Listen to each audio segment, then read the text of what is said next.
গীতশ্রী হেসেলের নতুন ভিডিওতে সকলকে স্বাগত। আজকের রেসিপি দোকানের মতো মুচমুচে রসালো জিলিপি। ছোট বড় সকলেই আমরা জিলিপি পছন্দ করি, সে সকালের জলখাবার হোক বা বিকেলে। আসুন দেখে নিন আজকের রেসিপি। জিলিপি আপনারা অনেকেই অনেকভাবে বানিয়েছেন। আজ আমি ইনস্ট্যান্ট জিলিপি বানাবো ময়দা দিয়ে। তার জন্য প্রথমেই 200 গ্রাম ময়দাকে একটা চাকনির সাহায্যে খুব ভালো করে চেলে নেব। যে কোনো রেসিপি বানানোর জন্য সঠিক পরিমাণ আর পরিমাপ মাথায় রেখে যদি রেসিপিটি বানানো হয়, দেখবেন রেসিপি বানানোর ক্ষেত্রে কোনো রকম সমস্যায় আসে না। দিয়ে দেব 1/4 চামচ নুন। জিলিপি হয়তো অনেকে বানিয়েছেন বা অনেকে বানাবেন ভাবছেন, কিন্তু একটা চিন্তায় রয়েছেন কিভাবে পারফেক্ট বানাবেন। তো রেসিপিটি শেষ অবধি দেখতে থাকুন স্ক্রিপ্ট না করে। দিয়ে দেব 1 চামচ বা 1 প্যাকেট ইনো পাউডার। খুব ভালো করে ময়দা নুনের সাথে ইনো পাউডারটা মিশিয়ে নেব। এবার আমি ময়ামের জন্য ব্যবহার করব 1/2 চামচ ঘি। খুব ভালো করে ঘিয়ের সাথে ময়দাটাকে মিশিয়ে নেব।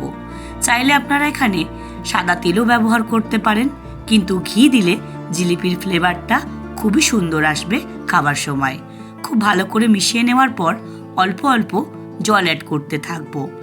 এখানে আমি 200 গ্রাম ময়দাকে একটা বাটির সাহায্যে মেপে নিয়েছিলাম। 2 বাটি ময়দা, তাই এখানে আমার 1.5 বাটি জল লাগবে। সবটা একবারে দিয়ে দেব না, অল্প অল্প করে দিতে থাকবো আর ময়দার সাথে মেশাতে থাকবো। খুব ভালো করে মিশিয়ে নেব। এরকম একটা ব্যাটার হবে, না হবে পাতলা না হবে মোটা। আর মাথায় রাখতে হবে এটা বানানোর সময় কোনো রকম লাম্পস বা কোনো রকম দানা যেন না থাকে। এবার এটা 5 মিনিট রেস্টে রেখে দেব। অন্যদিকে জিলিপির জন্য একটা আমি শিরা বানাবো। তার জন্য বাটি মেপে প্রথমেই দিয়ে দেব 1.5 বাটি জল। জলটা একটু গরম হয়ে গেলেই ওই একই বাটি মেপে দিয়ে দেব 2 বাটি চিনি। একটা শিরা বানানোর জন্য যদি 2 বাটি চিনি দেওয়া হয়, সেখানে 1.5 বাটি জলটাই হচ্ছে এই শিরার পারফেক্ট রেশিও। খুব ভালো করে আমি এটা আবার কন্টিনিউ মেশাতে থাকবো, ঠিক যতক্ষণ না চিনিটা মেল্ট হয়ে যাচ্ছে। চিনিটা পুরোপুরিভাবে মেল্ট হয়ে গেলে তার মধ্যে 4টে এলাচকে একটু ক্র্যাশ করে দিয়ে দেব। চাইলে আপনারা এখানে এলাচ পাউডারও ব্যবহার করতে পারেন। খুব ভালো করে এলাচটা আমি শিরার মধ্যে মিশিয়ে নেব। দিয়ে দেব 1/2 চামচ ঘি। এই ঘিটা দিয়েও আমি খুব ভালো করে শিরাটা মিশিয়ে নেব। এই ঘিটা দেওয়ার কারণ একটাই, সেটা হচ্ছে যে কোনো মিষ্টি বানানোর সময় শিরাতে যদি আপনারা ঘি ব্যবহার করেন, দেখবেন তার টেস্টটা পুরো হুবহু একদম দোকানের মতো আসছে। খুব ভালো করে আমি এটাকে মিশিয়ে নেব। জিলিপি দেখবেন হালকা একটু হলুদ হয়, তাই জন্য আমি সামান্য একটু ফুড কালার ব্যবহার করছি। এখানে আপনারা চাইলে কেশরও ব্যবহার করতে পারেন, কিন্তু আমার কাছে কেশর ছিল না, তাই আমি সামান্য ফুড কালার ব্যবহার করলাম। দিয়ে দেব অর্ধেক পাতিলেবুর রস। এটা দেওয়ার একটাই কারণ, রসটা ঠান্ডা হয়ে গেলে যাতে এটা জমাট বেঁধে না যায়। এবার এটা আমি চেক করে নেব পারফেক্টলি হয়েছে কিনা। তার জন্য কিছুই না, হাতে একটু নিয়ে যখনই দেখব চ্যাট চ্যাট করছে, ব্যাস শিরা আমার পারফেক্টলি রেডি। গ্যাসের ওভেনটা অফ করে দেব। অন্যদিকে একটা কড়াইয়ের মধ্যে বেশ খানিকটা সাদা তেল দেব গরম করার জন্য। তেলটা গরম হচ্ছে। অন্যদিকে আমি যে ব্যাটারটা বানিয়ে রেখেছিলাম সেটা একটা প্লাস্টিকের বোতলের মধ্যে ভরে বোতলের ক্যাপে একটা ছিদ্র করে নেব।